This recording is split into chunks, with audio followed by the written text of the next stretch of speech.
ये कहानी आर्यन की है।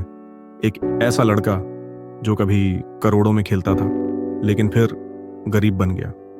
शहर की सबसे बड़ी कोठी, महंगी गाड़ियां, ब्रांडेड कपड़े। आर्यन की जिंदगी में सब कुछ था, ख्वाहिशें कभी अधूरी नहीं रहीं। लेकिन एक सुबह सब बदल गया।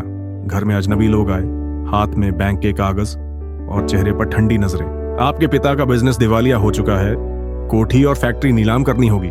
उस एक वाक्य ने आर्यन की पूरी दुनिया छीन ली। गाड़ियां चली गईं, नौकर चले गए, दोस्त भी चले गए। शहर के किनारे एक टूटी फूटी कोठरी में आर्यन और उसका परिवार नई जिंदगी शुरू करने लगे।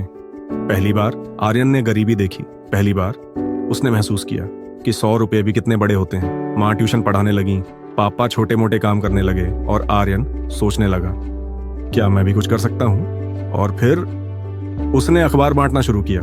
शाम को चाय की दुकान पर काम करता। लोग हंसते, कहते, अरे ये तो वही आर्यन है जो पहले BMW में घूमता था। लेकिन आर्यन अब बदल चुका था। अब उसे तानों से फर्क नहीं पड़ता था, क्योंकि उसके पास एक सपना था। दिन रात मेहनत, पढ़ाई के साथ साथ कंप्यूटर और डिजिटल मार्केटिंग सीख ली।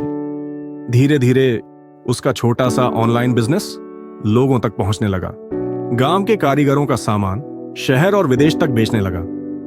3 साल बाद आर्यन ने पिता का सारा कर्ज चुका दिया, एक नई दुकान खोली और अपने परिवार को फिर से मुस्कुराने का मौका दिया।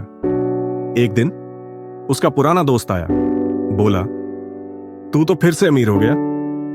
आर्यन मुस्कुराया और बोला, नहीं, मैं अब अमीर नहीं, मैं मेहनती हूं और ये दौलत कोई छीन नहीं सकता। दोस्तों, पैसा खोने पर सब खत्म नहीं होता, लेकिन अगर हिम्मत खो दी तो सब खत्म हो जाता है।